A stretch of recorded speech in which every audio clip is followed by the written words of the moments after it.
Shalom, Bapak Ibu pendengar setia program Barita Selamat Jadi Duma atau BSJD GKE dimanapun berada saat ini.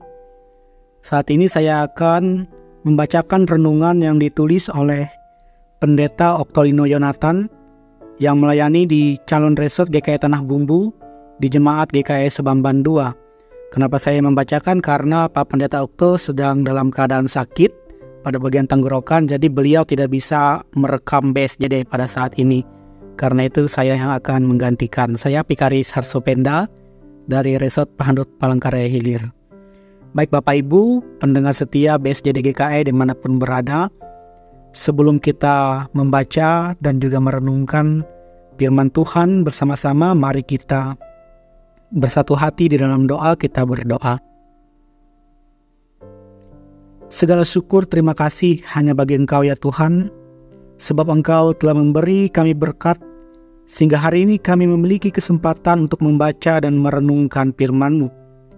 Biarlah kuasa Roh Kudus menuntun kami, sehingga kami dapat memiliki pengertian sekaligus juga diberi kekuatan untuk mengerti akan kebenaran sabda-Mu dalam ketaatan kami. Dalam Tuhan Yesus Kristus kami berdoa. Amin. Hari ini firman Tuhan terdapat dalam Perjanjian Lama, Yehezkiel pasal 37 ayat yang pertama sampai yang ke-14 dengan perikop kebangkitan Israel.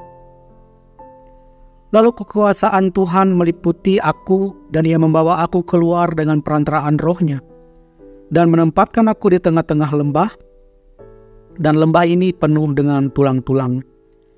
Ia membawa aku melihat tulang-tulang itu berkeliling-keliling dan sungguh amat banyak bertaburan di lembah itu. Lihat, tulang-tulang itu amat kering. Lalu ia berfirman kepadaku, "Hai anak manusia, dapatkah tulang-tulang ini dihidupkan kembali?" Aku menjawab, "Ya Tuhan Allah, Engkaulah yang mengetahui." Lalu firman-Nya kepadaku, "Bernubuatlah mengenai tulang-tulang ini dan katakanlah kepadanya, Hai tulang-tulang yang kering, dengarkanlah firman Tuhan. Begini firman Tuhan Allah kepada tulang-tulang ini, Aku memberi napas hidup di dalammu, supaya kamu hidup kembali. Aku akan memberi urat-urat padamu dan menumbuhkan daging padamu. Aku akan menutupi kamu dengan kulit dan memberikan kamu napas hidup, supaya kamu hidup kembali, dan kamu akan mengetahui bahwa Akulah Tuhan. Lalu aku bernubuat seperti yang diperintahkan kepadaku. Dan segera sesudah aku bernubuat, kedengaranlah suara, sungguh, suatu suara berderak-derak, dan tulang-tulang itu bertemu satu sama lain. Sedang aku mengamat-amati, lihat, urat-urat ada dan daging tumbuh padanya. Kemudian kulit menutupinya, tetapi mereka belum bernapas. Maka firman-Nya kepadaku, bernubuatlah kepada napas hidup itu, bernubuatlah, hai anak manusia. Dan katakanlah kepada napas hidup itu, beginilah firman Tuhan Allah, hai napas hidup, datanglah dari keempat penjuru angin, dan berhembuslah ke dalam orang-orang yang terbunuh ini, supaya mereka hidup kembali. Lalu aku bernubuat seperti yang diperintahkannya kepadaku, dan napas hidup itu masuk di dalam mereka, sehingga mereka hidup kembali. Mereka menjejakkan kakinya suatu tentara yang sangat besar. Firman-Nya kepadaku, Hai anak manusia, tulang-tulang ini adalah seluruh kaum Israel.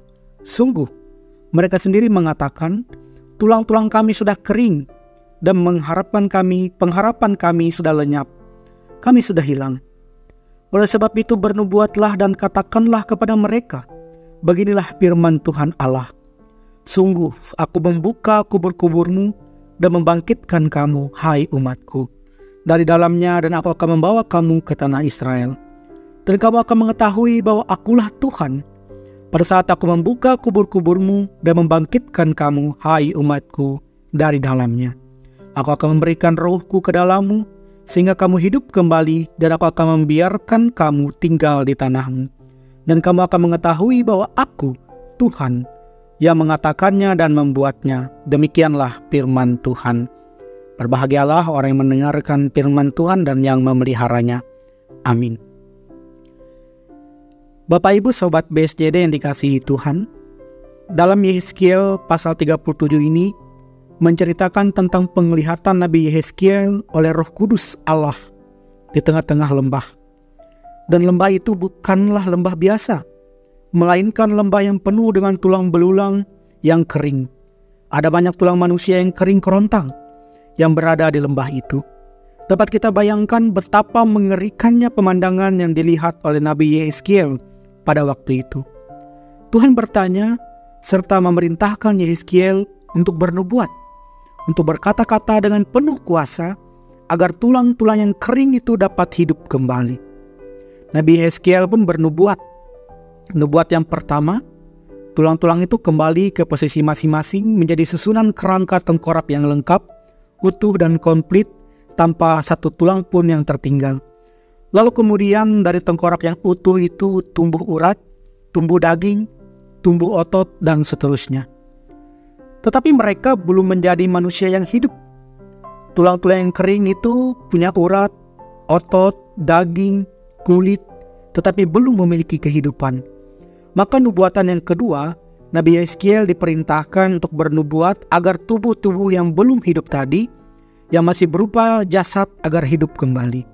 Dan waktu itu bernubuat, maka Tuhan Allah menghembuskan rohnya sehingga tubuh-tubuh yang mati itu hidup dan memiliki kehidupan, menjadi tentara yang berjalan berderap-derap. Sobat BSJD sekalian, penglihatan Nabi Yehezkiel ini menggambarkan bagaimana orang Israel pada waktu itu. Mereka sedang dalam pembuangan, mereka kering kerontang secara rohani. Mereka dijauhkan oleh Allah ke pembuangan, mereka hidup tanpa harapan, sehingga Allah menggambarkan mereka seperti tulang-tulang yang kering yang berserakan di lembah.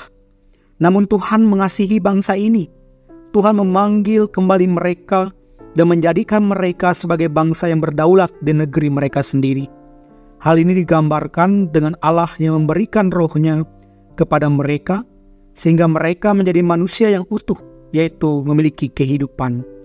Sobat BSJD, bagaimana dengan kita sekarang ini? Berapa banyak kita yang istilahnya hidup, namun sebenarnya mati secara rohani?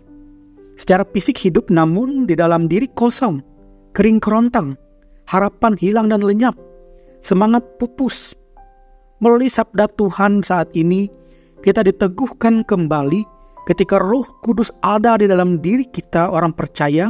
Dampaknya nyata bahwa kita bukan hanya sekedar hidup, melainkan memberi karya-karya positif bagi kemuliaan namanya. Tetap dalam pengharapan, jangan biarkan rohani kita menjadi kering. Teruslah isi dengan kebenaran firman Tuhan dan kehidupan kita yang benar di hadapannya. Tuhan Yesus memberkati kita melalui firman-Nya. Amin. Mari kita berdoa. Tuhan, kami sudah mendengarkan firman-Mu pada hari ini, pada pagi hari ini. Biarlah kiranya Roh Kudus Tuhan memimpin kami sehingga firman ini tidak berlalu begitu saja, tapi dapat membuat kehidupan kami semakin bertumbuh di dalam Engkau, sehingga kami tetap terus bisa merasakan kasih karunia, kami terus bisa mengisi rohani kami sehingga tidak menjadi kering. Terima kasih Tuhan. Berkatilah seluruh sobat PSJD dimanapun berada saat ini. Apapun yang mereka lakukan, usaha pekerjaan, impian, cita-cita mereka, kami percaya dan kami pertaruhkan di dalam dan oleh tangan kasih Tuhan. Jadilah kehendak-Mu, bukan kehendak kami yang jadi. Di dalam Yesus Kristus kami berdoa. Amin. Selamat pagi sobat BSJD, Tuhan Yesus memberkati kita semua.